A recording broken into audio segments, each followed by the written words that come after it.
जय हिंद साथियों, स्वागत है आप सभी का एक और वीडियो में। साथियों, फिर से वही जोश वही जुनून के साथ हो जाइए तैयार आप लोग, क्योंकि हम लोग लेके आ गए हैं बिहार डीएलएड का मोस्ट वीवीआई क्वेश्चन। चलिए साथियों, बिल्कुल भी देरी नहीं करते हुए पेन कॉपी लेके आप लोग बैठ जाएं और जो भी इम्पोर्टेंट बातें हो ना उसको आप लोग नोट करते चले। चलिए साथियों, शुरू करते हैं पहले प्रश्न से।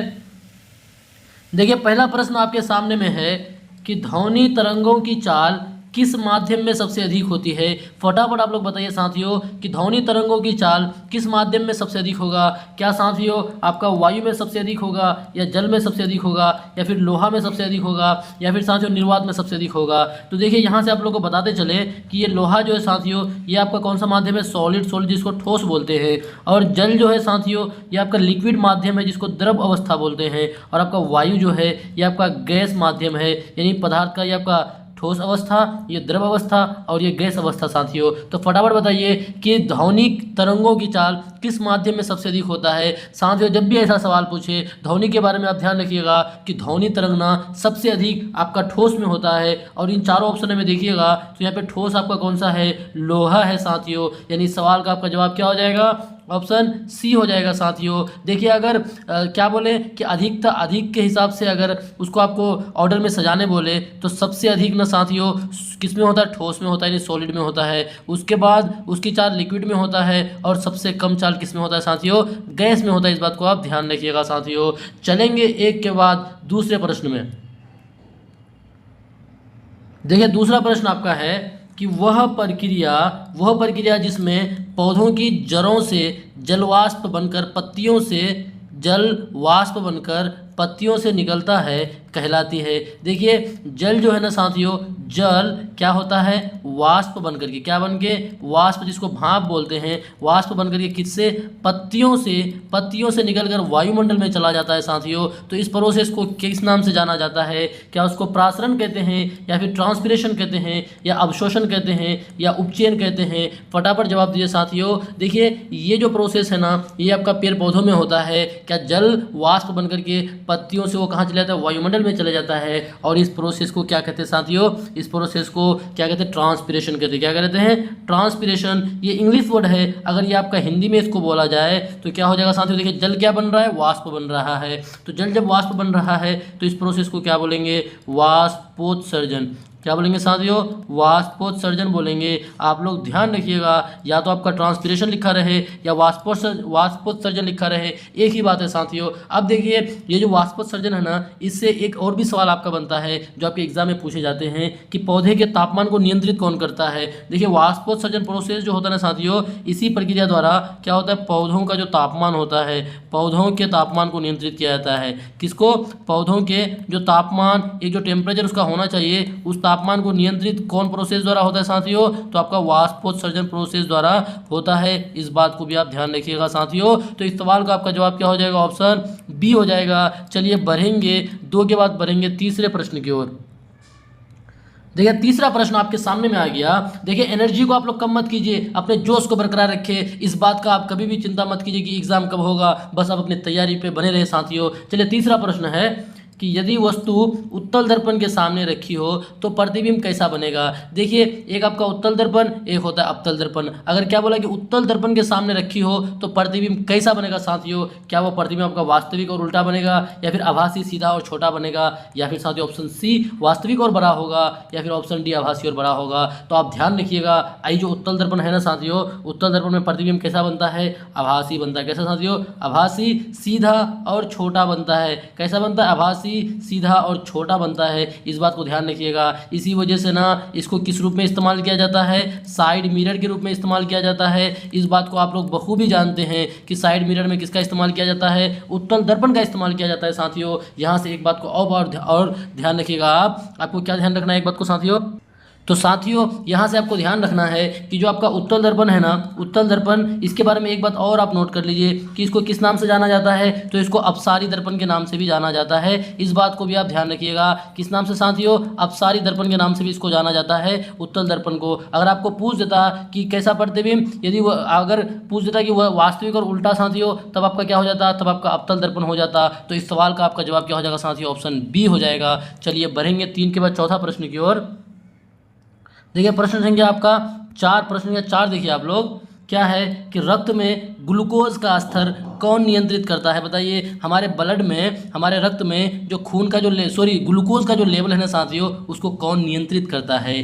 क्या आपका थायरोक्सिन करता है, या फिर एड्रेनलिन करता है, या फिर इंसुलिन करता है, या फिर साथियों प्रोलैक्टिन हार्मोन करता है? बताइए, थायरोक्सिन हार्मोन करता है, या एड्रेनलिन हार्मोन करता है, या फिर इंसुलिन हार्मोन करता है साथियों, या फिर प्रोलैक्टिन हार्मोन करता है क्या रक्त में ग्लूकोज का स्तर को? तो साथियों देखिए, रक्त में ग्लूकोज का स्तर को कौन नियंत्रित करता है? तो आपका इंसुलिन हार्मोन। कौन साथियों? Insulin hormone. और इसके बारे में आप लोग सबको ही जानते हैं कि आपका अग्नाशय से स्रावित होता है, और अग्नाशय का कहाँ से? तो आपका लैंगरहैंस द्वीपिका के बीटा सेल से आपका स्रावित होता है। इस बात को भी आप ध्यान रखिएगा साथियों।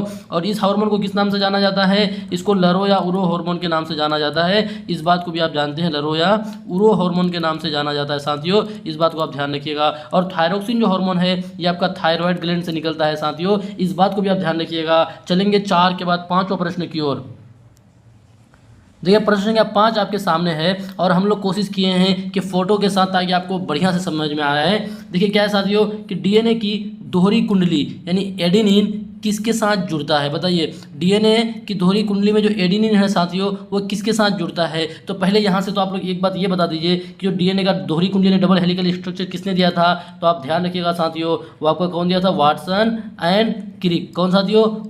वाटसन एंड क्रिक ने क्या किया था? डीएनए का डबल हेलिकल स्ट्रक्चर यानी दोहरी कुंडली संरचना को दिया था साथियों। अब देखिए इसमें क्या होता है, एक होता है एडेनिन होता है, एक होता है ग्वानिन होता है, एक होता है साइटोसिन, और एक आपका क्या होता है? थाइमिन होता है। यानी AGCT, एडेनिन, ग्वानिन, साइटोसिन और थाइमिन होता है साथियों। और ये सभी कौन से बॉन्ड से जुड़े रहते हैं? तो ये सभी ना आपका कौन सा बॉन्ड साथियों? Hydrogen bond. कौन सा बॉन्ड? हाइड्रोजन बॉन्ड से एक दूसरे से जुड़े रहते हैं। इस बात को भी आप ध्यान रखिएगा। तो बोला है कि एडेनिन किसके साथ जुड़ता है, तो आप यहाँ पे देख लीजिए साथियों, एडेनिन कहाँ पे है? देखिए ये आपका ग्वानिन है, ये आपका साइटोसिन है, ये आपका थाइमिन है, और ये आपका एडेनिन है साथियों। तो देखिए एडेनिन जहाँ किसके साथ जुड़ा हुआ है? ए आपका टी के साथ, AT मतलब एडेनिन किसका?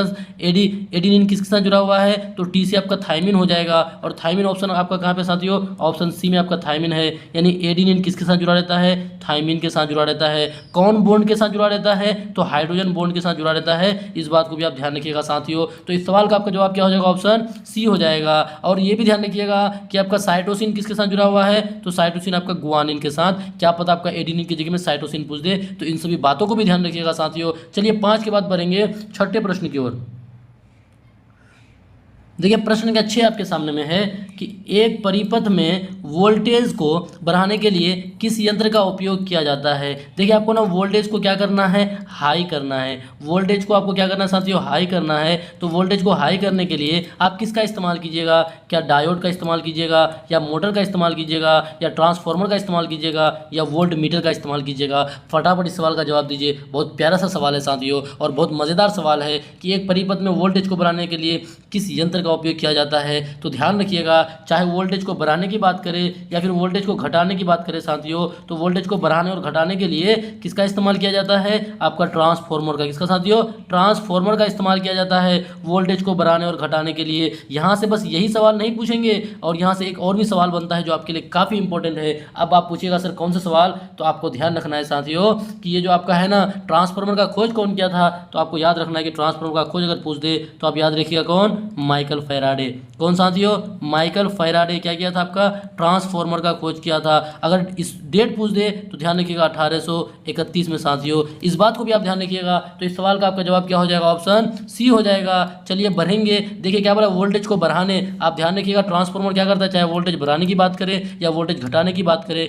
वो आपका कौन करता है? आपका ट्रांसफार्मर करता है। इस बात को आप ध्यान रखिएगा साथियों। चलिए 6 के बाद बढ़ेंगे 7वां प्रश्न की ओर।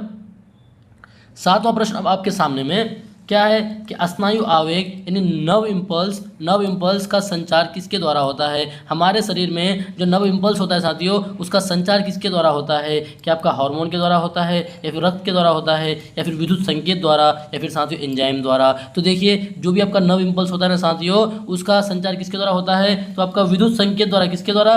विद्युत संकेत द्वारा होता है। यानी इस सवाल का आपका जवाब क्या हो जाएगा? 7 का सी हो जाएगा साथियों। तो इस सवाल का जवाब हो जाएगा 7 का सी।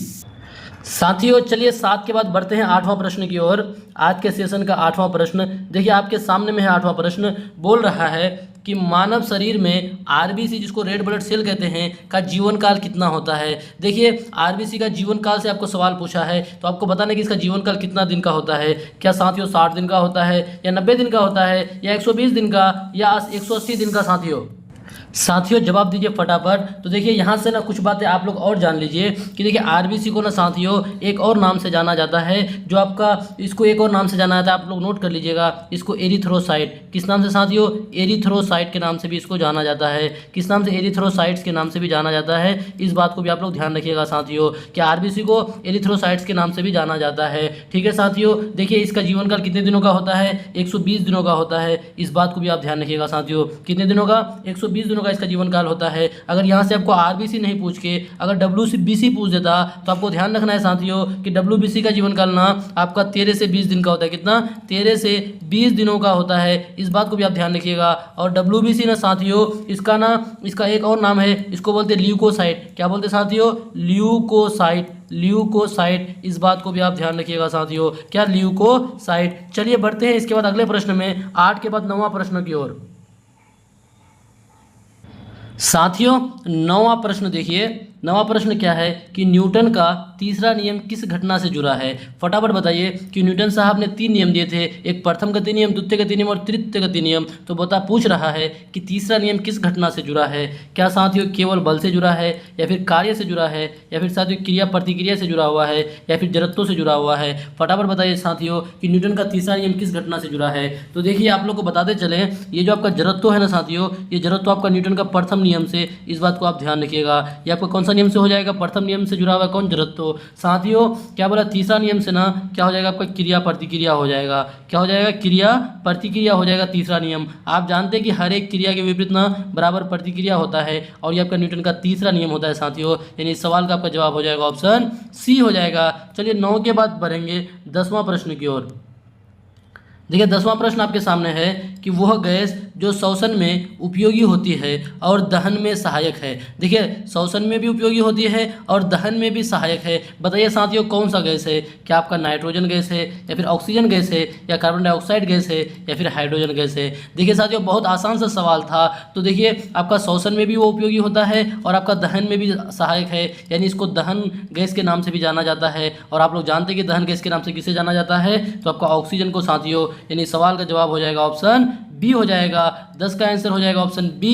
चलिए बढ़ेंगे 10 के बाद 11वां प्रश्न की ओर।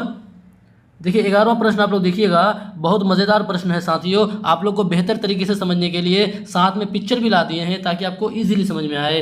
देखिए साथियों क्या है कि टिंडल इफेक्ट किसका उदाहरण है? बताइए टिंडल इफेक्ट किसका उदाहरण है? क्या ध्वनि का है, या फिर कोलाइडल का है, कोलाइड का, या फिर साथियों तत्वों का, या फिर लवण का? तो साथियों ध्यान रखिएगा, जो आपका ना टिंडल इफेक्ट है ना, यहाँ पे आप देखिएगा जब इसको लाइट को ऑन किया जाता है तो देखिए ये जो आपका सोल्यूशन है, ये आपका सोल्यूशन जो है साथियों विलियन जो है, इसमें आपका टिंडल इफेक्ट नहीं दिखता है। लेकिन ये जो आपका कोलाइडल विलियन है ना साथियों, कोलाइडल विलियन, इसमें आपका देखिएगा, इसमें आपको ना टिंडल इफेक्ट दिखाई पड़ता है साथियों। तो ध्यान रखिएगा आपका टिंडल इफेक्ट वो किसका उदाहरण है? तो हमेशा आपको ध्यान रखना वो किसका उदाहरण है? कोलाइड का उदाहरण है। किसका साथियों? कोलाइड का उदाहरण है। टिंडल इफेक्ट किसका उदाहरण है? कोलाइड का उदाहरण है। आप क्या कीजिएगा, दूध में अगर लाइट मार के देखिएगा ना, वहाँ पे आपको टिंडल इफेक्ट पता चल जाएगा साथियों। यानी इस सवाल का आपका जवाब क्या हो जाएगा? ऑप्शन बी हो जाएगा। चलिए बढ़ेंगे 11 के बाद 12वां प्रश्न की ओर।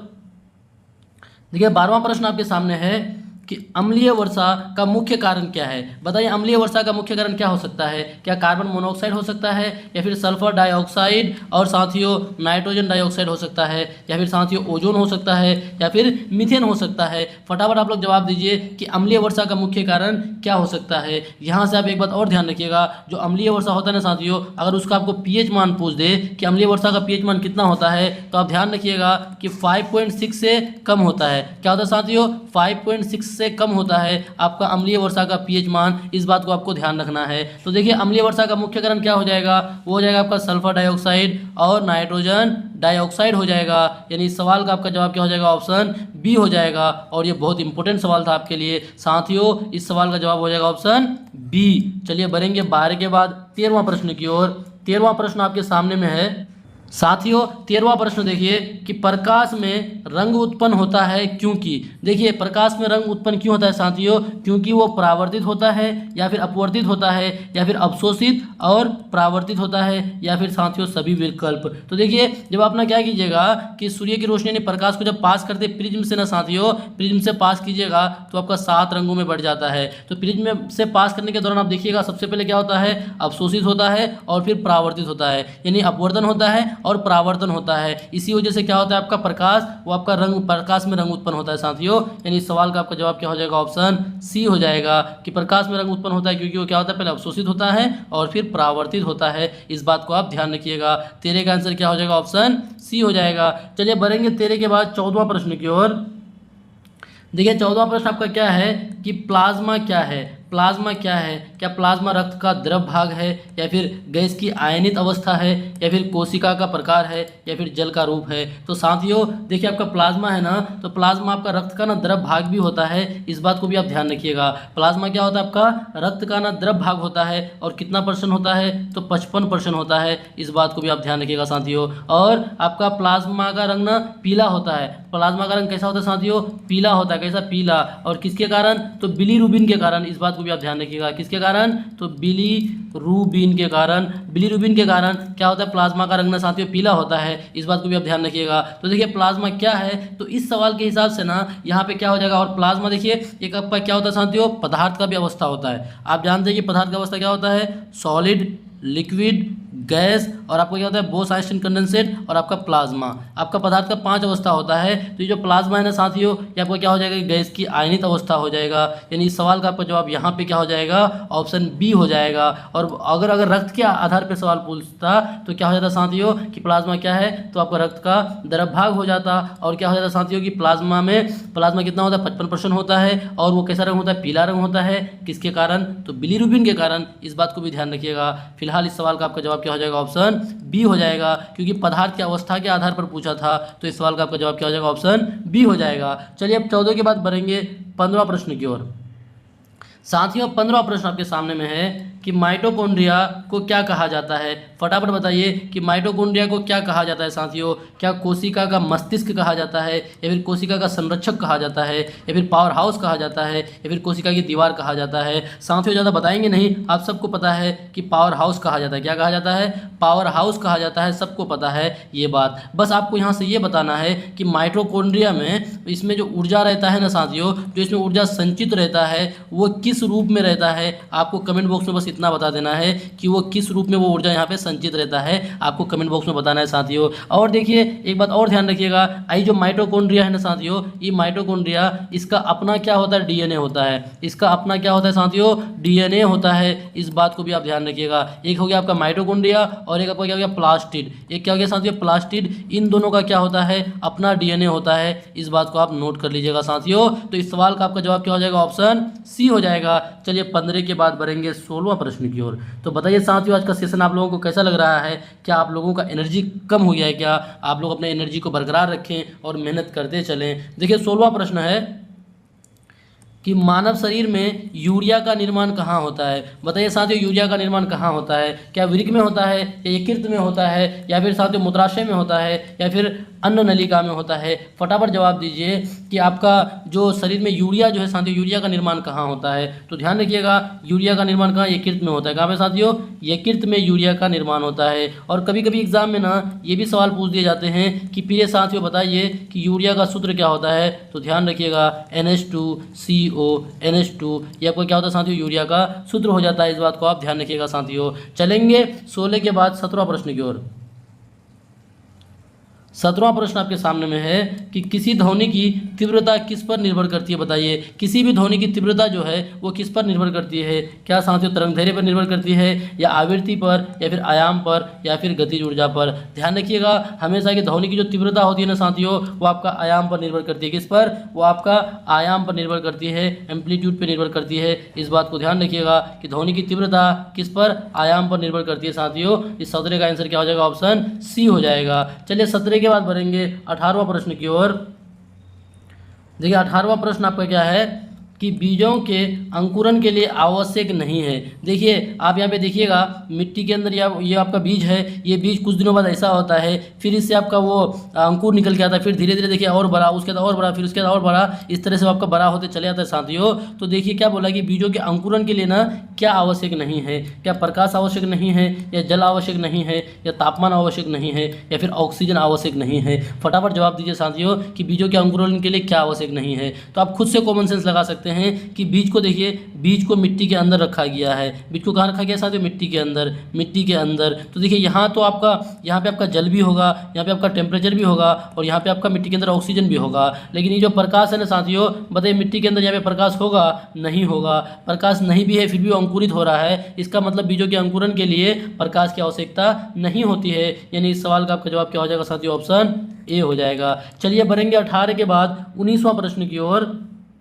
देखिए 19वां प्रश्न आपका है कि गैस से द्रव में परिवर्तन को क्या कहते हैं। गैस से अगर द्रव में परिवर्तन हो रहा है तो उस प्रोसेस को क्या कहेंगे? क्या उसको वाष्पन कहेंगे, या फिर संघनन कहेंगे, या फिर ऊर्ध्वपातन कहेंगे, या फिर जमाव कहेंगे? फटाफट बताइए साथियों। क्या बोला है कि गैस से, देखिए यहाँ पे आपका गैस है, गैस से किस में बदलने का बात बोला है? द्रव में। तो देखिए द्रव में बदल रहा है, गैस से द्रव में बदल रहा है, तो इसको किस नाम से जाना था? देखिए यहाँ पे इसको किस नाम से जाना था साथियों? संघनन। किस नाम से? संघनन यानी कंडेंसेशन। कंडेंसेशन यानी संघनन साथियों। आपका गैस से द्रव में बदलेगा, उस प्रक्रिया को क्या बोलेंगे? संघनन बोलेंगे। थोड़ा सा हम लोग जान लेते हैं। जैसे कि आपका ठोस है साथियों, पहले आपका ठोस है, ये ठोस आपका क्या होगा? गर्म होगा, गर्म होकर के आपका द्रव में बदलेगा, तो उसको क्या बोलेंगे हम लोग साथियों? संगलन बोलेंगे, या फिर सिर्फ गलन भी बोल सकते हैं, यानी गलना भी बोल सकते हैं। ठीक है। उसके बाद देखिए वो आपका द्रव को आप क्या कीजिएगा? और गर्म कीजिएगा, तो आपका गैस बन जाता है, यानी भाप बन जाता है, और इसको क्या बोलेंगे? वाष्पीकरण, यानी वाष्प बन रहा है, तो वाष्पीकरण कहेंगे साथियों। उसके बाद देखिए इस गैस को जब फिर आप ठंडा कीजिएगा तो आपका द्रव में बदलेगा, और इस प्रोसेस को क्या बोलते हैं? संघनन बोलते हैं। और द्रव को यानी पानी को और आप ठंडा कीजिएगा तो आपका जम जाता है, जम करके आपका ठोस यानी बर्फ बन जाता है, तो इस प्रोसेस को जमना बोलते हैं, इसको ध्यान रखिएगा। और इस बीच में फिर क्या होता है कि ठोस कभी कभी सीधे आपका गैस में बदल जाता है, और गैस को ठंडा करने पर सीधे आपका ठोस में बदल जाता है, तो इस प्रक्रिया को क्या कहते हैं साथियों? ऊर्ध्वपातन कहते हैं, सब्लिमेशन कहते हैं। बाकी सब बात को भी ध्यान रखिएगा। फिलहाल इस सवाल का आपका जवाब क्या हो जाएगा? ऑप्शन बी हो जाएगा। फिर ये साथियों बताइए कैसा लग रहा है आज का सेशन आप लोगों को। चलिए 19 के बाद बढ़ते हैं 20वां प्रश्न की ओर। देखिए 20वां प्रश्न आपके सामने है कि कौन सी यौगिक केवल कार्बन और हाइड्रोजन से बना होता है। बताइए कार्बन और हाइड्रोजन से कौन सी यौगिक बना होता है? क्या अम्ल बना होता है, या अल्कोहल बना होता है, या फिर हाइड्रोकार्बन बना होता है, या लवण बना होता है? तो देखिए साथियों आपको पता है कि हाइड्रोकार्बन जो है ना, देखिए हाइड्रोकार्बन यानी हाइड्रो मतलब हाइड्रोजन, और कार्बन मतलब कार्बन, यानी हाइड्रोकार्बन जो है ना साथियों, ये आपका हाइड्रोजन एंड कार्बन का क्या होता है? यौगिक होता है। किसका? हाइड्रोजन और कार्बन का ये आपका कंपाउंड होता है, इस बात को ध्यान रखिएगा। तो इस सवाल का आपका जवाब क्या हो जाएगा साथियों? ऑप्शन सी हो जाएगा। यानी हाइड्रोकार्बन जो है वो आपका कार्बन और हाइड्रोजन का क्या होता है? कंपाउंड होता है, इसको आपको ध्यान रखना है साथियों। तो इस सवाल का जवाब क्या हो जाएगा? Option C. तो ये था साथियों आज के सेशन का अंतिम प्रश्न। बताइए 20 प्रश्न आप लोग को आज कैसा लगा? इसी तरह से रेगुलर हमारे साथ जुड़ें और आप लोग क्वेश्चन को अटेम्प्ट करें और अपनी तैयारी को और मजबूत करते चले साथियों। आप लोगों को उस समय तक नहीं छोड़ेंगे जब तक आप लोगों का फाइनल एग्जाम नहीं हो जाएगा। फिर मिलेंगे साथियों अगले एक वीडियो में। जब तक के लिए आप लोग पढ़ते रहें, मुस्कुराते रहें।